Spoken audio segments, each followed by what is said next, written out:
What would you do if an EMP goes off?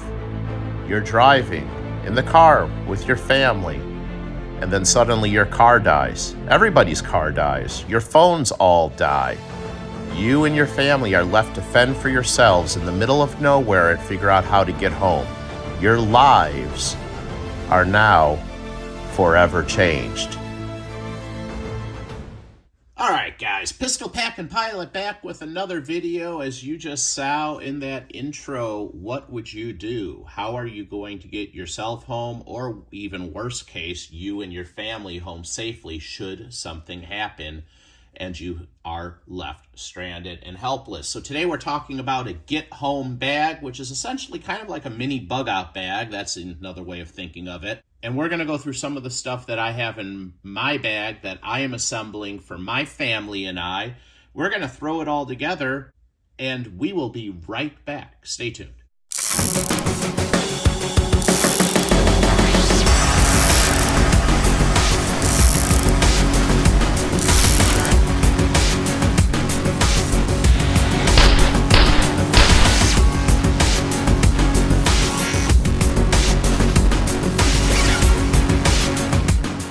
Okay guys, welcome back. If something happens to you when you're stranded in the middle of nowhere and you have good reason to believe that it was a catastrophic event that's going to leave your car and other cars disabled for quite some time, don't wait. You're only going to make things worse if you stay there and wait. Get home as soon as possible, because more civil unrest is going to occur as more time goes by. And the backpack that I chose for this get home bag is just a very standard backpack. Nothing special about it. It's just a standard hiking backpack. And the reason I went with that is quite simply the gray man philosophy. I love camo. I love tactical, but I don't want to necessarily be advertising to everybody out there, hey, I have a backpack full of life-saving supplies, come and take my shit from me. So that's the reason that I went with just a standard hiking backpack, or something that any other college student would be wearing to class. And we are going to go through all the items on my list of my get home bag. I'm going to show you what I got, and then we're going to put it all together and you'll see what it looks like. And they'll even be able to find the links to these items in your description below. That's correct, Mrs. Triple P. I will have links to all of the items down there in the video description. And we're going to start with the rule of threes. A lot of you know what the rule of threes is. You got 3 seconds without security, which is my own little addition to the rule of threes. 3 seconds without security, 3 minutes without oxygen or in icy water, 3 hours without shelter, 3 days without water, and 3 weeks without food. So the first thing we're going to talk about in this bag is going to be security. This is my 3 seconds without security. This is what's going in my get home bag. This is nothing more than a Glock 31 snapped into a micro-roni with a brace. And as you can see, if I need to take the pistol out, I can very easily take the pistol out. By the way, I have safety checked the weapon before I started filming, so the gun is safe. Trigger guard, which is basically the safety that micro-roni uses for the pistol. I have a laser on this side and ambidextrous tactical light. Got myself a red dot, some backup flip-up sights, and we have a standard capacity magazine with a base plate floor extension, 357 SIG. So we've got ourselves 17 plus 1, 18 rounds of 357 SIG. Obviously, you're going to want to have some extra magazines for that as well. And like I said, if you don't need the brace, the gun very easily pops right out of the brace, and it can be just a plain old 357 SIG Glock 31 inside the waistband holster. So this is a very versatile setup for my 3 seconds without security. How about the 3 minutes without oxygen or in icy water? Particularly in icy water, guys. You're going to need to get warm. You need to carry an extra set of clothes. An extra set of clothes for you and for your family.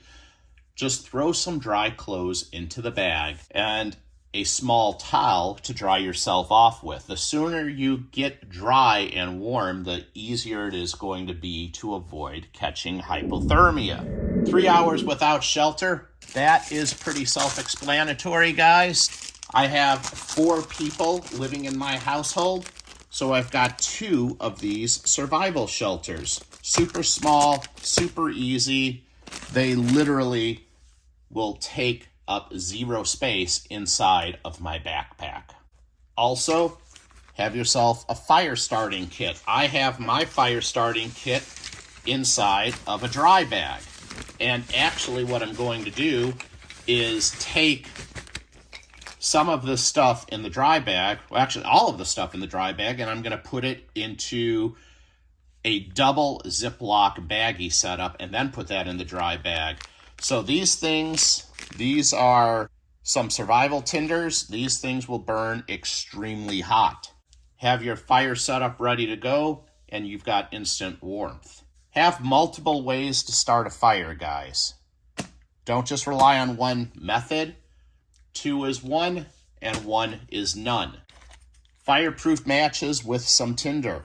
As soon as you think you have enough methods to start a fire, find another method. 3 days without water. Guys, I love this one. This is one of my favorite things that I have purchased. I don't know if you can see it or not. Nope, you can't see it. But it's a big box full of water bottles. These water bottles have a 50-year shelf life. Emergency drinking water, 32 ounces. These will go for 50 freaking years.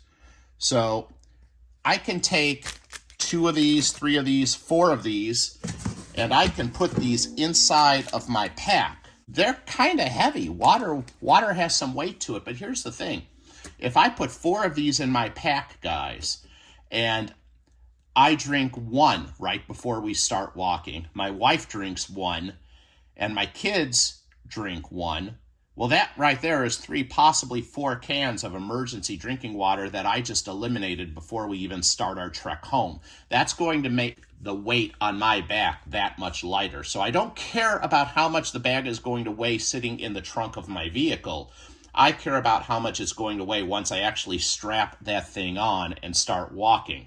And guys, this is going to deplete some weight when I get rid of 3 of these cans of emergency drinking water. And then I'll probably carry another couple of cans in the pack. In addition to that, some water purification tablets. Now, guys, I do not have the water purification tablets because they have not arrived from Amazon yet. But the link is going to be down there in the video description. Get yourself some water purification tablets because remember, you need multiple ways to get yourself drinkable drinking water. If you get sick from bad water, you are as good as dead. Here's another method, guys. A stainless steel canteen. This thing, I'll open it up here to show you. This thing has absolutely nothing on the inside.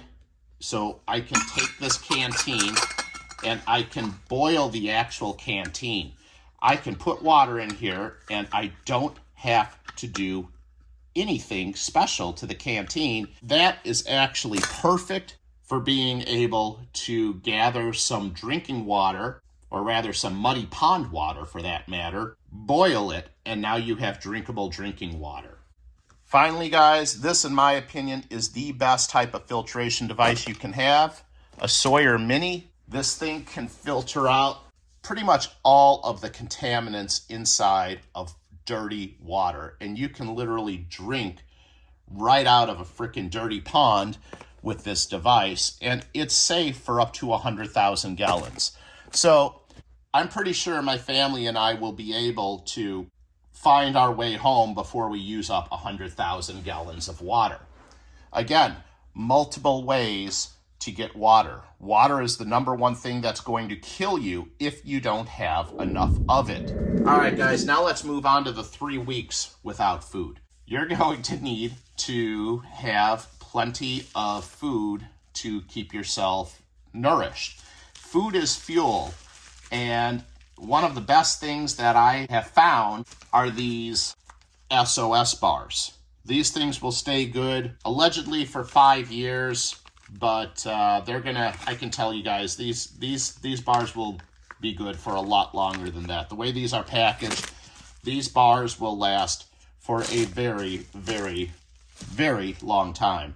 So I have a ton of SOS bars. I think I have the coconut flavor and the cinnamon flavor. Yeah, see, this one here is cinnamon. This one here is cinnamon. I don't know what this one is. They come in all different flavors. I think they have a lemon drop flavor too, or something like that. At the end of the day, it doesn't matter, guys, because food is just fuel. All right, now let's go through some of the other tools that we have in this bag. This is a warm wool blanket. That is going to help exponentially staying warm. Couple of climbing grade carabiners. This is a little bit of a unique thing, guys. These are Celsius powdered drinking packs. So Celsius is an energy drink. And these packets, you can just add to your drinking water, and they give you a natural form of energy. Get yourself a compass, guys. It'll help you catch your bearings. Find magnetic north. Get your bearings on which way you're going. Throw that in the bag. And along with that, get yourself a map. Get yourself a map, because your GPS is not going to work on your phone. Your phone may or may not work. There's a little bit of discrepancy on whether phones would work after an EMP went off or not. So get yourself a map. They're cheap, $6. And a tarp. A tarp so you don't have to lay on the ground, guys. You tear up your hands, you're going to be in a whirl of hurt. So get yourself a decent pair of work gloves. If you have to do some work to build yourself a shelter or what have you, have yourself some work gloves. And get yourself a good knife. Get yourself a full tang knife. All right, here's a fun one, guys. Compressed towelettes. These are toilet paper tablets. Basically, all you do is add a drop of water onto one of those tablets.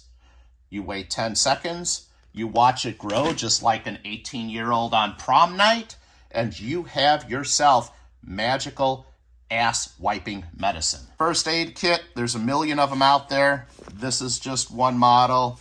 Get all your basic boo-boo kits. I also threw in a tourniquet in here in addition to Band-Aids. Band-Aids are the number one thing that you really need that's not included in most first aid kits. So throw some Band-Aids in there. $5.50 paracord, guys. This stuff is worth its weight in gold. I got 100 feet of paracord here. I may even add a little bit more. When you build this bag, think about the area that you're in. If you live in Alaska, you're not going to want to buy this, but I live in Florida, and I think this is a phenomenal investment. And you can't tell what it is just by looking at it, and it's vacuum sealed in plastic, but this is a mosquito net, and it's a huge, massive mosquito net. Florida is notorious for mosquitoes, and those will ruin your day in a hurry. So you build your shelter, and then you can drape your mosquito net over the top of that shelter, and maybe, just maybe, you'll be able to get yourself some sleep, and you'll be able to be recharged for the next day's hike as you continue on your trek home. This is called a sillcock key. This is, if you've ever seen those spigots outside of apartment buildings and outside of office buildings, those spigots are locked. This is what they use to open those spigots up. Now, I'm not suggesting that you steal water from an office building or some type of high-rise building. However, in an emergency situation, it's a nice thing to have added into your pack. Have multiple ways to get light. Get yourself a good flashlight. Get yourself a couple of good flashlights. And while you're at it, get yourself a headlamp. Remember, guys, 2 is 1, 1 is none. We're throwing in a multi-tool. I know I have a knife, but it's always a good idea to have a multi-tool. This is something that I'm tailor-making to my family for emergency ponchos. So if you're in a thunderstorm, I haven't even opened this yet, get yourself some ways to stay dry. Going along with that, mosquito net, bug spray, Max DEET. Spray yourselves down. Try to get some sleep. If you have an incident where there is an EMP and all electronics are gone, I'm really hoping this thing would still work. It was cheap and it's an easy addition to my bag, but a solar hand crank radio. You want to be able to tune in to some type of updates of what's going on and what you can do to avoid unrest as you make your way home. What if it wasn't an EMP? What if you're in the middle of nowhere and it's just something stupid that happened to your vehicle? Well, how about some Fix-A-Flat? Obviously not the ideal way to fix a flat tire, guys, but you know what?